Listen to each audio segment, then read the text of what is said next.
Hi అన్న, అందరికీ నమస్కారం. నా పేరు యేసు. అనకాపల్లి జిల్లా నక్కపల్లి మండలం చిన్నదొడ్డుగోలు గ్రామానికి చెందినటువంటి దొంగల శ్రీని గారి పరిస్థితి చూస్తే చాలా అంటే చాలా హృదయ విదాకరమైన సంఘటన.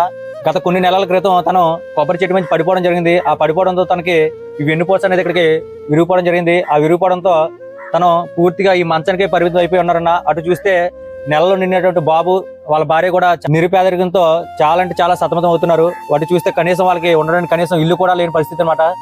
గత కొన్ని నెలలుగా తను కనీసం హాస్పిటల్ కూడా వెళ్ళలేని పరిస్థితిలో కేవలం ఈ మంచానికి ఇలా పరిమితం అయిపోయి ఉండడం జరిగింది. తన వెన్నుపోసకి ఒక ఆపరేషన్ అయితే చేయాలన్నా దానికి సుమారు 4 నుంచి 5 లక్షల వరకు ఖర్చు అవుతుందని తెలియజేయడం జరిగింది. వీళ్ళ పరిస్థితి చూస్తే కనీసం ఉండడానికి కూడా ఇల్లు లేనటువంటి నిరుపేదలన్నా వాళ్ళ స్తోమతకు మించి వచ్చినటువంటి కష్టానికి వాళ్ళ జీవితాలు ఇద్దరు కూడా కుదిలైపోవడం జరిగింది.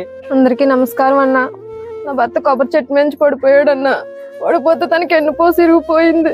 ఎన్నుపోసి ఇరిగిపోతే తను ఇప్పుడు నడవలేని పరిస్థితిలో ఉన్నాడన్న.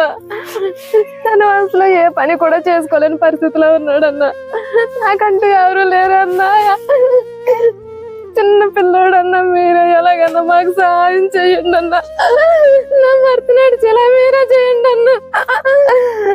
మేము చూస్తే తనే మాకన్నీ తెచ్చిపెట్టేవాడు. ఈ రోజు తను ఈ పరిస్థితిలో ఉన్నాడు. మమ్మల్ని చూసుకునే వాళ్ళు కూడా ఎవరూ లేరు. నాకు తెలియదంటే నాకు పెళ్ళైన తర్వాత చనిపోయారన్నా. నాకంటే వెనక ముందు కూడా ఇంకెవరు లేరన్నా. అన్ని తనే అనుకున్నానన్నా నేను. కానీ ఈ రోజు తనకి ఈ పరిస్థితిలో ఉన్నాడన్నా.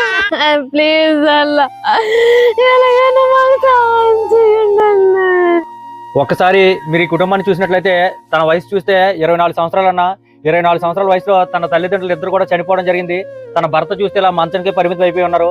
ఇలాంటి కష్టకాలంలో ఉన్నట్టు ఈ కుటుంబానికి మా వంతు సాయంగా ముందుగా 5,000 రూపాయలు సాయం చేయడం జరుగుతుంది.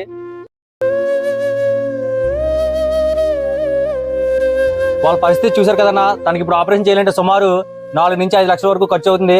వాళ్ళ పరిస్థితి చూస్తే కనీసం హాస్పిటల్ మెట్లు కూడా ఎక్కలేని స్థితిలో ఇలా మంచానికే కొన్ని రోజులుగా పరిమితమై ఉండిపోవడం జరిగింది. ఈ డిస్ప్లే మీద వాళ్ళ యొక్క phone pay number, account number 2 కూడా పెట్టడం జరిగిందన్న. ప్లీజ్ అన్న, ఈ పసిబాబుని చూడండి. ఈ పసిబాబుని చూసినా సరే ప్రతి ఒక్కరు కూడా దయచేసి మీకు తోచిన సహాయం చేయండి అన్న. మీరు ఒకవేళ హెల్ప్ చేయలేకపోయినా సరే కనీసం ఒక 10 మందికైనా షేర్ చేయండి అన్న. తద్వారా సరే ఈ బాబుకి వాళ్ళ నాన్నగారికి అయితే మంచి జరుగుతుందని మేము అనుకుంటున్నాం. ప్లీజ్ అన్న, శ్రీనారాయణ ఆదుకోవడంలో మాతో పాటు మీరు కూడా ఎంతో కొంత మీకు తోచిన సహాయం చేయండి అన్న. మీరు సహాయం చేయలేకపోయినా కనీసం ఒక 10 మందికైనా షేర్ చేయండి అన్న. రిక్వెస్ట్ అన్న, ప్లీజ్ అన్న.